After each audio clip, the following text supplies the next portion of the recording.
मैं ममता श्रीवास्तव, बिहार के रहने वाली मूल निवासी।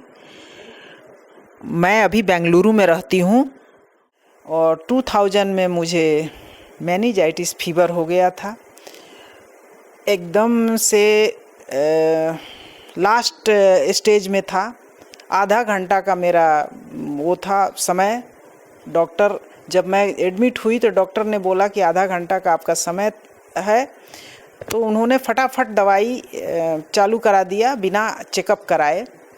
तो खैर मेरी तबीयत ठीक होने लगी, मैं ठीक हो गई। एक बार में मुझे 35-36 एलोपैथिक गोलियां खिलाई जाती थी, दिन भर में 3 बार खिलाई जाती थी। और मेरी विज़न जो था वो क्रॉस हो गया था। दोनों विज़न मेरा एक जगह टकरा रहा था। एक आदमी मुझे 5 आदमी दिखे। नल के पास जब मैं पानी लेने जाती थी तो मुझे 5-5 नल दिखता था। तो 1.5 साल मुझे फीवर आया। 1.5 साल फीवर आने के बाद मैं फीवर से तो ठीक हो गई एलोपैथिक दवाई से, लेकिन उसके बाद मुझे जो उसका साइड इफ़ेक्ट हुआ, तो मेरे पेट के अंदर कैल्शियम डिपॉजिट हो गया, जिससे मुझे लगे कि जैसे बच्चा पेट में होता है उस तरह के, ज़रा सा खाना खाएं तो यहाँ पेटों में मुझे दर्द होता था। तो अल्ट्रासाउंड हुआ तो पता चला कि वो गिठान हो गया है। तो हर महीने 3 महीने पे मतलब टेस्ट होता था। 3 महीने पे जब टेस्ट होता था तो गठान आया। उसके फिर 3 महीने के बाद टेस्ट हुआ। तो मैं बीच में बाबा जी का टीवी पे, संस्कार टीवी पे बाबा जी उस टाइम आ रहे थे, तो मैं देखना शुरू किया। बाबा जी जब बोले कि गठाने गल जाती है, तो मैं बहुत देर तक कपालभाति करना शुरू की और वो गठान 6 महीने के बाद कम हो गया। तो मैं कंटिन्यूअस करती रही, तो उसके बाद वो गठान बिल्कुल ही ठीक हो गया।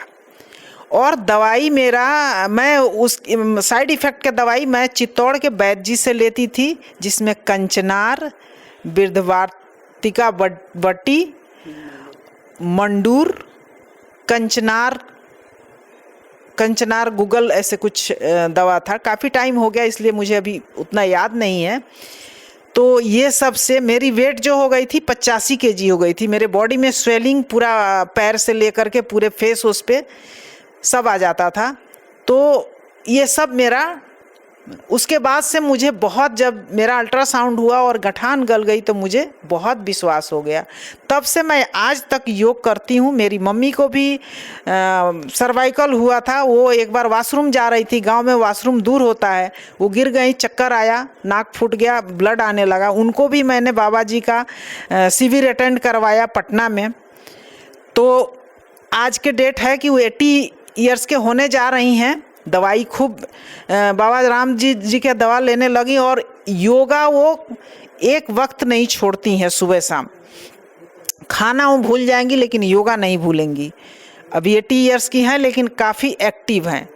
अभी मेरे बड़े भाई, मेरे छोटे भाई, दोनों लोगों को शुगर की प्रॉब्लम हो गई है। बड़े भाई मेरे साथ आए हुए हैं, भाभी आई हुई हैं, मैं लेके आई हूँ। तो काफ़ी मतलब 300 फास्टिंग शुगर है उनका। आज उनका ट्रीटमेंट, शुगर का आँख में भी प्रॉब्लम उनके आ गया है, तो हुआ है। तो मुझे तो बहुत मतलब विश्वास है, मैं दिल से करती हूँ। और मैं यही बोलूँगी सबको कि जो योग नहीं करेगा वो निरोग नहीं रहेगा। इंसान को, चाहे वो कोई भी हो, उसको एक न एक बार योग के शरण में तो आनी ही पड़ेगी। बाकी ऐसे कोई स्वस्थ नहीं रह सकता। मैं अपने परिवार में भी सबको प्रेरणा, मैं जहाँ रहती हूँ वहाँ मैं अब योग कराती हूँ बेंगलोर में, और सब लोग काफ़ी खुश होते हैं। जो फ्लोर सीटिंग नहीं करता था वो भी फ्लोर सीटिंग करने लगा। तो बहुत अच्छा लगता है मुझे करा करके। बस मैं यही बोलूँगी कि सब लोग योग से जुड़ें। जो करेंगे योग वो रहेंगे निरोग। Thank you.